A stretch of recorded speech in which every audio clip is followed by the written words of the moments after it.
literally just discussed all those things, and I was like, no, we can't go ahead without recording. It's fine. मुझे लगता है writing is a superpower, just like mathematics. I mean, जो लोग mathematics में बहुत ज़्यादा genius होते हैं, they function like they have some kind of superpower. They have the ability to change the world. जब pandemic hit हुआ and everyone else was depressed, I mean, including me, I started growing fascination about books. Because जब भी मैंने book उठाई पढ़ने के लिए and I kept it back after reading, my mind was blown away every single time. But I was shocked and I was jealous. Now you ask me why you were jealous after reading a book. Hold that thought. But उसके पहले I have a question for you guys. कभी magic show गए हो? जब भी magician perform करता है and you are just sitting there with a shocked face that just, I mean, like what the just happened, but deep inside you feel like यार मुझे भी ये magic trick आना चाहिए था, so I can flex in front of my friends and you know chicks. So this is exactly why I was jealous, because good writing is equal to like a magic trick, because good writing has an ability to change human patterns and human habits. एक अच्छी book एक exact right time पे आपकी पूरी life change कर सकती है. अगर आप अपने हिस्ट्री में भी देखोगे, ऐसे कई ग्रेट लोग थे जिन्होंने सिर्फ अपने राइटिंग से बहुत लोगों की लाइफ चेंज कर दी. So Ernest Hemingway once famously said, "Write drunk, edit sober." And while he was notorious as an alcoholic, these words do not mean get drunk and write. Yeah, not literally. Yes. Basically, get in the zone where you're internally drunk on your own words, where you're not caring about what's coming out. Get in the zone, in that creative zone, where it's like you are inebriated. Just write whatever is on your mind. Get it out, write that, and then later you start organizing it and putting it together. Writer's block, objectively does not exist. It's basically the fear of writing badly, and which keeps us behind and blocks us. In fact, if you don't encounter it at least 5 times, then who knows? Then I don't know if you're doing it correct. So just persevere. Just write something, even if it is absolute nonsense. Write random words also.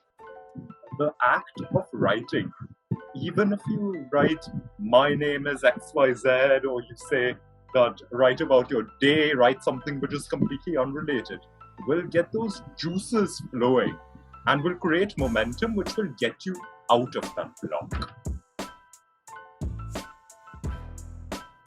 You can't be a good writer if you are not a good reader.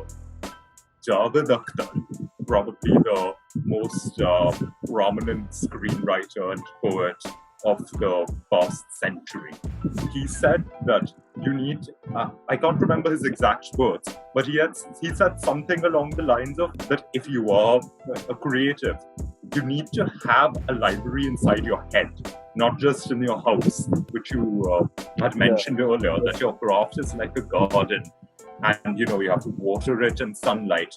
What do you think that water and sunlight is? Books and other forms of art which you consume. Exactly. I think that the well of creativity is fed by several internal springs. These springs are the books you read, the movies you watch, and all other forms of media you consume. Originality is a myth.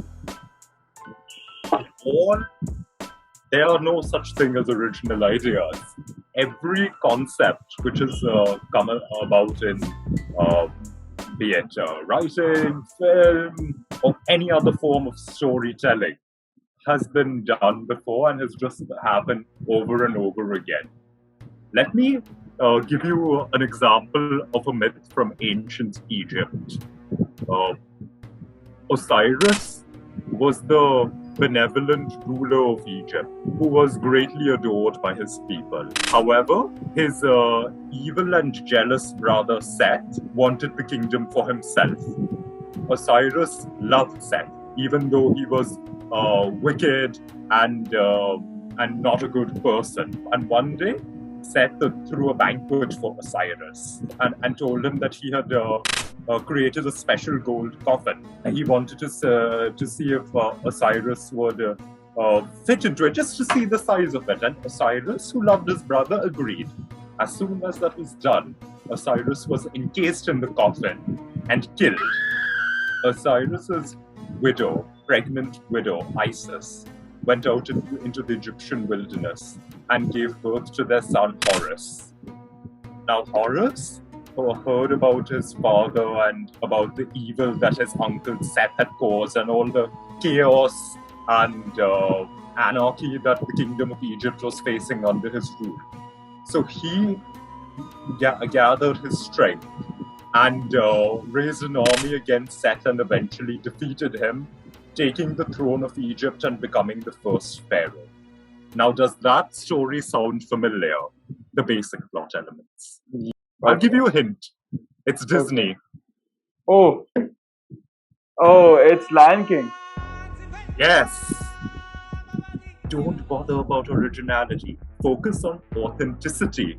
Make it such that the way you tell the story, no matter how many times it has been repeated before, is unique and done in a way which is authentic to you and from your perspective, as you said. Be open. Just be open to whatever comes your way. Be open. Don't be afraid. Don't stick to one particular format or one particular genre. Experiment with everything, not just in terms of what you create, but what you consume as well. It's also about your experiences. Be open to all kinds of experiences that you learn from, that leave you in wonder, that make you feel that you are more fulfilled. This is something which I feel is important for anyone who is creative or wants to make something big in their life in general. Just be open to whatever comes your way.